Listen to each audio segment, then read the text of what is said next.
Hello, everyone. Happy Monday or Tuesday or whatever day that you're listening to your favorite podcast, Chiquis and Chill.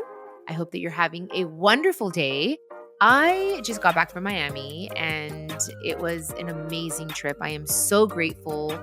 My performance is doing amazing. Apparently, it's gone viral. There's so many different and beautiful, positive comments. So that just fulfills my heart.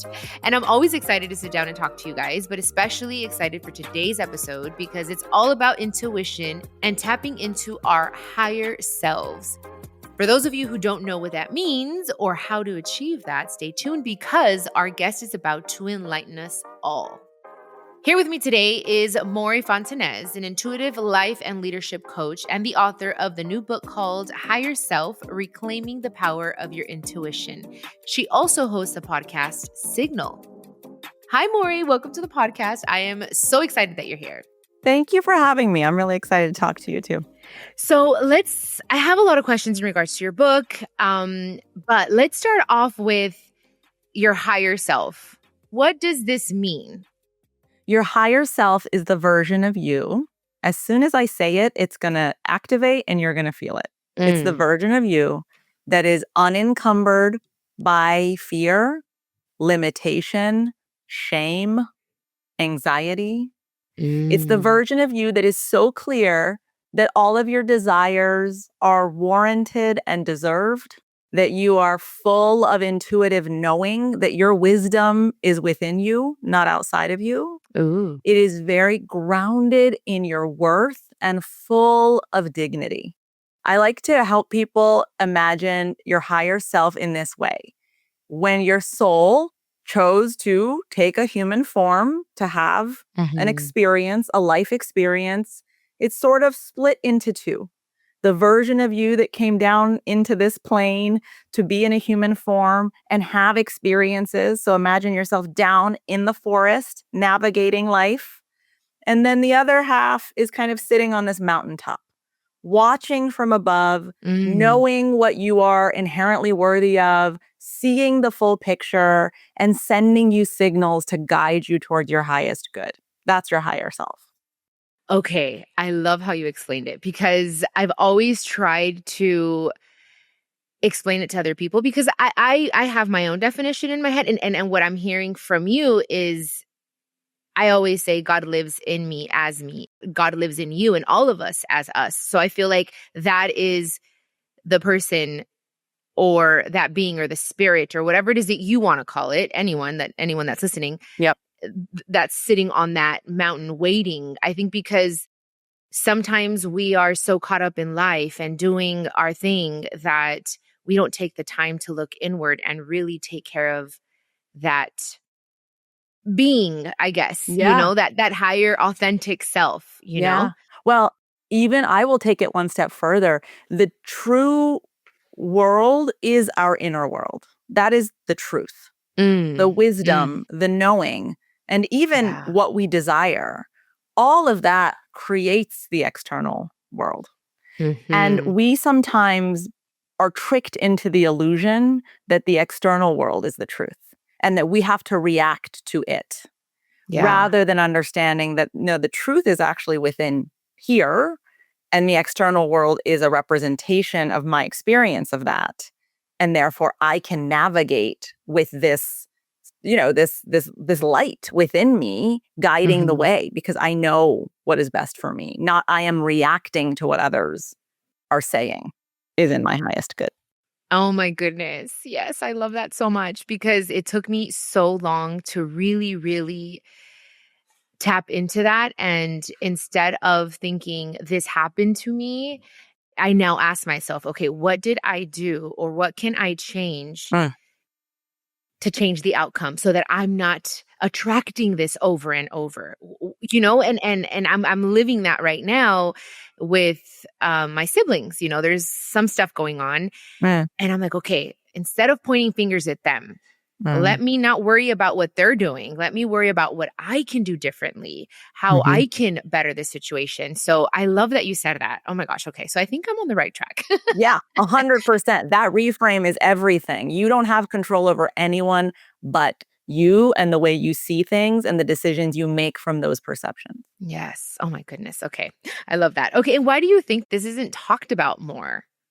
Well, And I'm like, what the heck? Like, I um, feel like we hear a little bit about it, but not as much as I think we should personally. yeah, I'm going to tell you the truth. Just Yes. I no, love that. all Say it. bullshit aside. We are conditioned as a society not to trust ourselves because power is more easily accumulated if we don't trust our inner voice.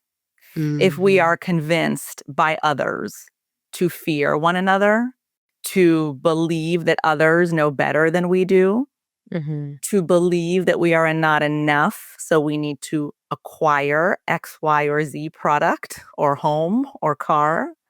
And by the way, I'm not some like love and light healer that's here to tell you got to abandon all of that material wealth and go live on a mountaintop. That's not what I'm saying to you. Yeah. But what I am saying is, in answer to your question, we are taught that others hold the answers for us so that others can be in control of us, whoever Mm. those others are. Mhm. So it doesn't make sense in a society that wants to control behavior to remind you that you have the inner wisdom to know what to do next. Yeah. It makes more sense to convince you that you don't know and that you have to constantly be seeking, like this hungry ghost, seeking this validation, seeking wisdom from outside yourself so that you put Mhm. the power in other people's hands instead of remembering who the hell you are. Yeah, even seeking approval, Yeah. like that was a big thing for me for a long time, seeking approval of my mother or my family and people pleasing and not really I was paying so much attention to the outside world that I could not hear my inner voice speaking, Yeah. and now it's so clear. Everyone relates when you say that. We all Mhm. have an inner people pleaser. And Yeah. I just want to give everyone permission to see that self with some grace and love, Yeah. because that is the version of us that at a very young age, not understanding what the hell was going on, living in a Mhm. very chaotic and noisy world, not understanding why other people were behaving the way they were, whether that's mom, dad, sister, friend, whoever, we create beliefs about ourselves to help make sense of a world that doesn't make sense. So when we see someone maybe not pay attention to us because they're tired or heartbroken or whatever, at a very young age, we decide, well, we need their attention because you need your caregiver's attention for survival. So, from a brilliant place of survival, we create this strategy to please others to get their loving attention. That is a survival strategy that I want us to always honor. Honor is not the same thing as follow, but just notice, oh, I'm in this very old survival strategy that a much younger version of myself made up to help me make sense in the world. Do I still need that outdated strategy? No, but I'm grateful that you, little one, you created it because I'm alive right now because you did that. Yeah. Yes, that makes so much freaking sense. Like moving and surviving from a place of survival. And then you get to a place where you're like, okay, I did that. That worked for me then. Yeah. Now I'm thriving. Now I can, which is why I wanted to have this conversation with you because I'm like, okay, I kind of know what intuition is and being in your higher self and your authentic self, but I really wanted the listeners to understand it Yeah. and you're explaining it so beautifully, which is, I mean, you are a leadership coach and a life coach. And a lot of people, when they ask me what's the difference, I was just on a podcast not so long ago and they said, okay, what's the difference between therapy and life coaching? And Mm. I think I might have explained it correctly, but I feel that obviously you can explain it even better. So if you can just let us know a little bit more about the difference or what it is that you do. Yeah, it's a good question because sometimes it's a very blurry line. Mm-hmm. I'll tell clients when they first start with me, look, this is going to feel like three different experiences in one. It's going to feel like therapy, but I am not a licensed therapist. Everything that I know about healing these limiting beliefs is either from my own life story and how I've healed them, or what I am really channeling, what I'm receiving as a Mm. method that makes sense from the collective consciousness, from the collective knowing. It's also going to feel like a spiritual experience. because there is an intuitive part of me that's connecting to an intuitive part of you, and it will feel like something that's inexplicable. There's some times that I'll know things that people will be like, well, how do you know that? I'm tapping into that gift of reading that energy. And then it'll feel like a leadership session. It'll feel like strategy because I come from a corporate background. So I'm a strategist at heart. Yeah. So it'll be very tactical and focused on exactly what do you need to do to get from A to B. And I think it depends on the life coach or the therapist you see. I mean, obviously, therapists are clinically trained. They are going to be more educated about all of the different psychological things that could be happening. And that is really helpful when you're trying to understand what system is happening in your brain, why you're thinking and feeling the way you're feeling. I have lots of therapist friends who will say, though, that sometimes because some therapists stick to Western medicine and a very linear way of diagnosing things, we're missing the unspoken part. We're missing the energetic part. And so for me, what I'm doing is I'm bringing in the energetic, the unspoken, the unseen, and blending the healing together with the reminder, oh, look, there's your higher self. Do you see them? Great. That's who you really are. Now, my goal is for you to never need me again. That's what good looks like for me, because the wisdom is within you. I'm just the reminder. Yes. See, I'm so excited because this is, I was looking for you. I've been looking for you. You manifested me. I manifested you. Look, you're on the podcast. This is perfect. I feel that way about every single client, every interview I've done for this book. It's like, if the frequency is right and the people who are listening are ready for the message, I'll show up. Or my book will just show up in people's laps. Like, they'll just see it in a bookstore and then they'll DM me. And they're like, I was just in a moment where I felt really lost, and there was your book. So there's a little magic, there's a little alchemy to this message that when you're in the right place and you're ready for it, it shows up for you. Absolutely. I agree. And you do work with a lot of CEOs and important people, right? I mean, obviously, we don't need names. Everyone's important. Yes, absolutely. I agree with you. Yeah. I agree with you. But I mean, do you feel that they are any better with trusting themselves than the average person? No. Absolutely not. Okay. From my experience, what I have seen is I work with leaders. I also work with performers and public personalities. I think that with a certain level of success comes a certain amount of confidence, because your brain has received evidence that you are good at the thing or that you make good decisions. And we need evidence to believe. That's just the way we humans are. We've got to see it to believe it. Yeah. So I do think that when people have achieved and they are successful at whatever they're doing, there is an inherent confidence that helps them trust the next decision, but only if it's a decision that fits in the tiny box of decisions they've made before. The minute they want to move to another box, let's say I'm coaching a singer who now wants to be in the movies. Immediately imposter syndrome comes in, I'm not enough comes in, all of these limiting beliefs comes in. What do you mean, my intuition? Because now what their desire is asking of them is to have the courage to see themselves as their higher self in every scenario. But the evidence part of the brain, the evidence part of the ego wants to say, no. We only have evidence that you're good at this thing. So when they're coming to me is in a moment of change or transition or crisis, because all of a sudden that system they had to trust their decision making is completely flipped up in the air because it's new territory. Yeah. Oh my goodness. Yeah. You know what's so crazy is that's where I'm at a crossroads right now, which is why I'm like, you know what? I know I still want to sing now that I've stepped back a little bit and I've created a little bit of space, soul space.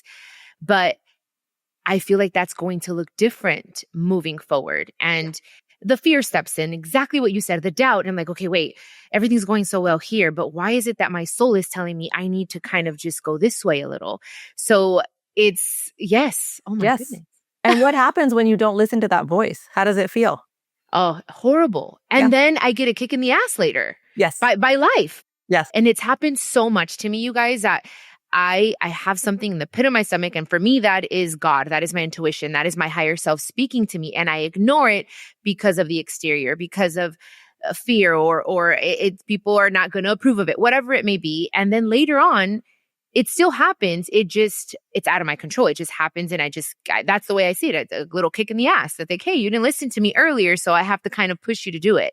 Yeah, totally. I believe, I used to do crisis management and I left that to do this work. But I always say that oftentimes a crisis is intuition unlistened to, intuition unfollowed. Oh my gosh.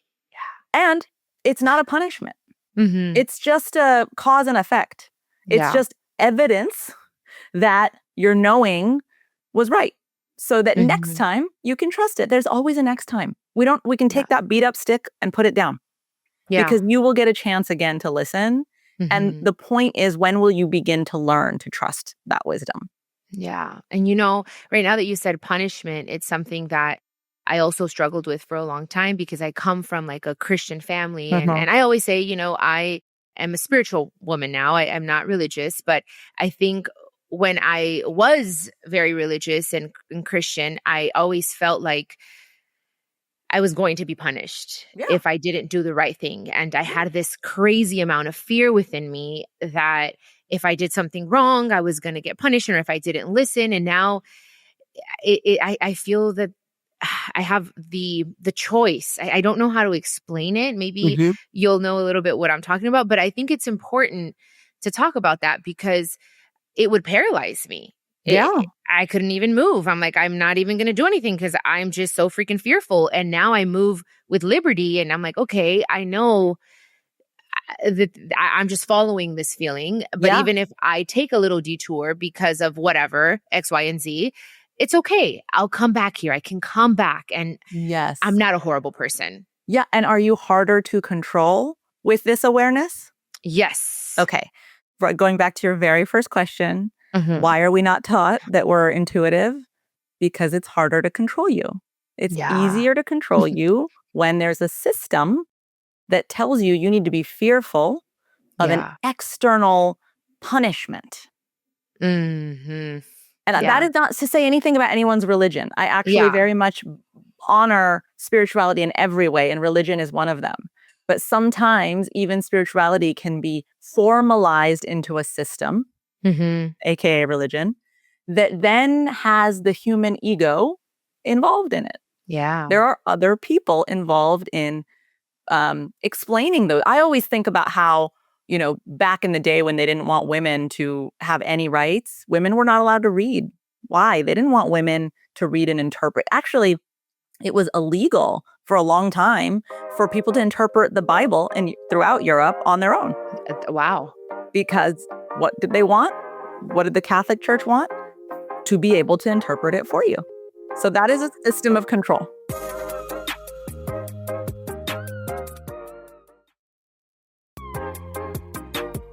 Okay, so let's talk a little bit about men. Do you feel that men are better at leaning into their intuition than women? Yeah, I get this question a lot. I get this question because of the term women's intuition. I don't believe that your intuition is connected to your gender whatsoever. Okay. In fact, I know that it's not. I do feel that male CEOs and executives follow their intuition more openly and without permission. They may not talk about it that way, but they just feel something and they make a decision. I think Forbes did a study once and 68% of CEOs said they make decisions based off their intuition. I think that women in the workplace feel and know, but are not as allowed to just be decisive from that place of knowing. But I think that if you look at people in general and the way they live their lives and lead their lives, everyone is intuitive. Yeah. Everyone is intuitive. The difference comes with the level of fear that's blocking your ability to hear and follow your intuition. And that does not discriminate. Gender, color, we all have different levels of fear, and we all have a highly intuitive part of us. Yes, all of us. Yes. Yeah, I truly believe that for sure. every time I pray, I'm like, thank you for my 5 senses and my 6th sense, because Yeah. I want to like tap more and lean into it and not ignore it. I wasted so many years on ignoring that. And like you said, because of fear, Yeah. I mean, sometimes it's scary to step into the unknown or to listen to it, because you're like, wait, and for a long time, Mory, I was a little obsessed with like psychics, because I knew what I was feeling, but I'm like, I need confirmation. Totally. I need someone to tell me. And it just would cause a world of problems for me. I was leaning too much into that, and I felt like I was getting even further and further away from my own knowing. Yeah. Because I was depending so much on someone else to tell me what to do or not to do. Yeah. Oh, yeah. Anytime you go see any healer, psychic, medium, really have to check what you're receiving against your own knowing. Yeah. Always. No one knows better about you than you. Sometimes someone who's gifted that way can open your eyes to something that you may not have seen, but then you'll feel that in your body as truth. Yeah. Whatever truth feels like in your body, you just know it when they say it. But if it's hitting in a place where you're like, no, that wisdom is there to guide you. So always check everything you hear against that wisdom. And you can feel, like you just said right now, that your intuition in your, I feel it in my tummy. Yeah. For instance, people, you could feel it anywhere, right? Or yeah, okay. That's where the term gut feeling comes from, because the gut actually has a lot to do with consciousness and what we perceive. There's just starting to figure that out, scientists. But the body is a very good reminder of all experiences. Trauma, which feels like tightness, sharpness, pain, and intuitive knowing, which can feel for a lot of people like a little bubbly feeling in their stomach. Some people feel it like energy building in their chest. Some people will say their fingers get a little numb. And I say in the book, there's 3 ways to tell the difference between intuition and fear when you're making a decision. In your body is one of them. Yeah. Fear in your body feels like a contraction. It feels like pressure. It feels like sharpness, tightness. That's a fear thought. Intuition in your body will feel like some form of expansion or elevation, some kind of bubbly feeling or opening sensation in your body. I always tell people, when you're trying to get to know your intuition, what is the pre-thought? What's the first feeling or thought you had in response to something? That's your intuition. And if you really pay attention to it, it has no emotion. It's just straight up like a fact. Damn. That's pretty freaking cool. Because sometimes I've learned that when I'm trying to make a decision, I start listening. This is just so much confirmation for me, because I'm like, okay, Good. this is good. I'm here. I'm getting like chills. But I'll ask myself, okay, do I have peace with this decision? And you feel it, guys. Like, people have asked, like, okay, how is it that you listen to that inner voice, that intuition? We all have it, right, Mory? Like, everyone can tap into this. Can you give us some advice or some pointers as to how they can start if they don't feel what it is that we're talking about, besides reading your book? Because I really do think you guys should read it. But Are there any other tips that you can give them? Yeah. The best way to start to acquaint yourself with your intuitive voice is to decipher the difference between it and your fear voice. Start to pay attention when you have to make a decision, or you meet someone, or you're just having a thought. What does this thought feel like in my body? What does it feel like in my energy? What does it feel like in my emotion? If it's contracted, tight, draining, upsetting, that's a fear thought. Start to notice also the thoughts that feel calm, clear, emotionally neutral. That's an intuitive thought. When you can give your brain lanes, this is fear, this lane is intuition, it now knows how to put things into buckets, and you can begin to decide for yourself, which bucket do I want to choose today? Or I'm going to check in with my fear self, because it has a lot of needs that it wants to make sure get met, like safety, love, dignity. Okay, I hear you. Now let me take a deep breath. And I literally just turn your head to the other side. Take a deep breath and just say, go ahead, intuition. What do you believe? And just, you'll get something immediately. Yeah. And then you get to decide, which thought do I want to believe? Because whichever thought you believe becomes your reality.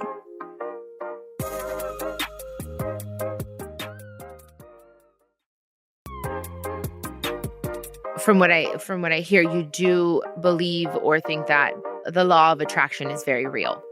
Yeah, I mean, I want to say this in the most clear, simple way.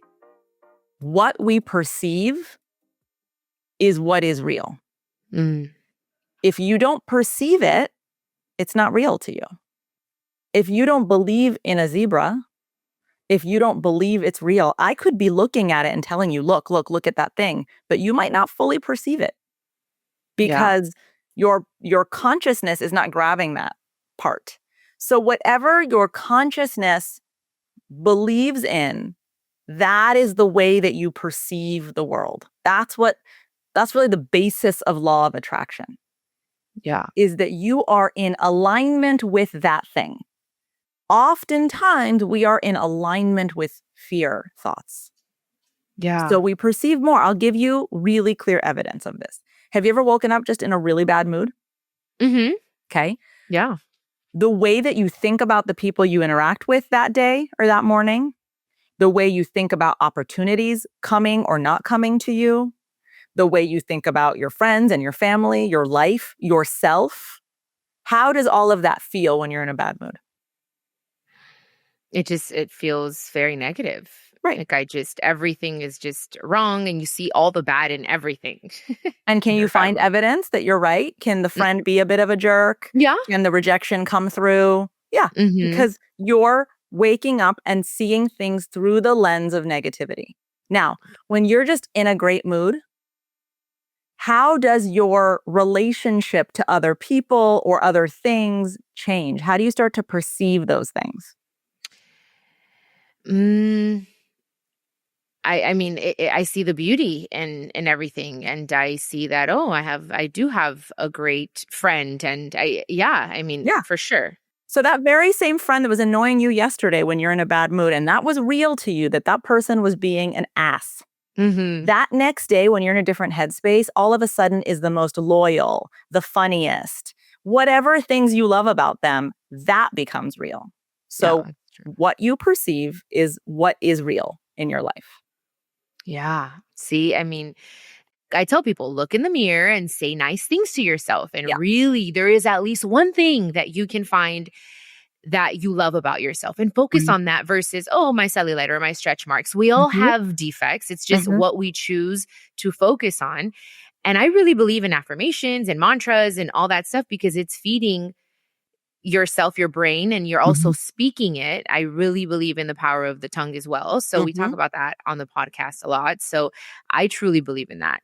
Yeah, and I think there's a danger in certain terms being overused so that people can throw them away or be cynical about them, right? Like manifestation is one of those terms that has been so overused that it sort of misses people.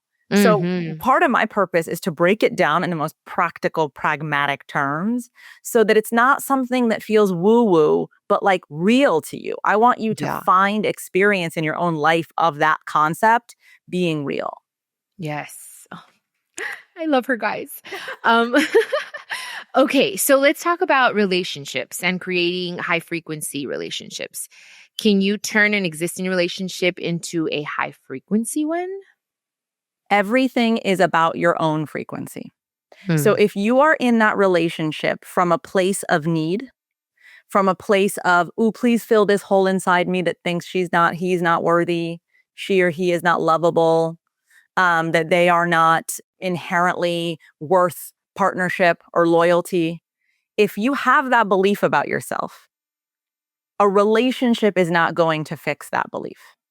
And what it is going to do is magnetize a frequency that is also of, equal value, right? Not fully healed, not fully in a place of believing in themselves. The only way that you move to a high frequency relationship is when you begin to fill that hole inside yourself with the inherent truth that you are worthy of love and of dignity because you exist, because you are here literally made of stardust, science has shown, in our bones, and a divine being. All that means is a being that's connected to something so much greater and full of unconditional love and deep knowing. That is your truest essence. Yeah. When you know that, and it takes work, it takes therapy, it takes healing, it takes attending to these little selves who are stuck in the illusion that they're not enough. When you begin to attend to those littles, love your littles, as I say, and they begin to believe you, oh, I am worthy. I didn't need that person to tell me I was. I know that I am. Your frequency shifts. When your frequency shifts, you magnetize, same, like attracts like. Yeah. So then you begin to magnetize a frequency that sees you that way and that treats you that way. But if you see yourself as inherently broken, what you bring in are others who will treat you like you are broken or continue to break you. People want to project their inner shame and self-hatred onto others. It's so much easier to externalize that really hard feeling than to sit with it. So if you're a broken vessel and someone wants to project their own inner darkness, then you're the perfect match. But the minute that you're filling those beautiful cracks with gold and knowing of your value, you don't even detect that frequency anymore, the one that wants to break you, because you've elevated out of it. Oh my gosh, you guys, yes. I just need to take a deep breath. because it just feels so good, and I sometimes don't even know how to explain it. And thank goodness for my podcast, I'm able to just it's like a form of therapy for me. Just, talking and sharing my experiences to help others. But that's when I had to face myself, when I was in one bad relationship after another, and I said, "What am I doing to attract this? What am I doing? I have to stop pointing my fingers at them. Yes, they have their own things. And yes, they weren't nice and they did this and that. But there is something within myself that keeps attracting the same type of man until I step back and I said, I'm going to really figure this out and sit in this pain and embrace it. And everything changed for me. And I tell my listeners all the time, if you're trying to find a partner, you also need to be willing to make the changes within yourself so that you can attract and be a reflection of what you're looking for. And because I feel in my relationship, when I didn't think I was ready for him because I was doing my own inner work, and I thought I need to be alone for at least a year. And God surprised me in the universe as well, but he was also on his healing journey. Right. He was doing therapy, and so was I. And I'm like, oh, this feels so different now. We're vibrating. It's just night and day. Yeah. Because I think we were both ready and working on our individual selves to be better for ourselves, but for each other. Right. And it's amazing. And you have to believe it's possible to perceive it.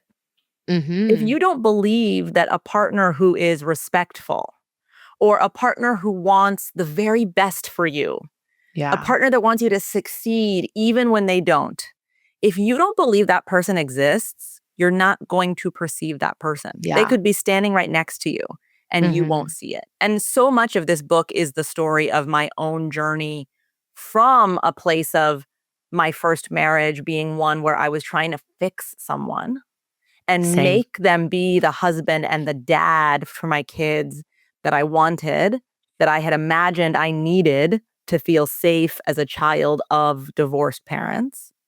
And my own reckoning that came from my higher self, whispering to me on the floor of my kitchen, 8 months pregnant, sobbing, saying, hold on a minute.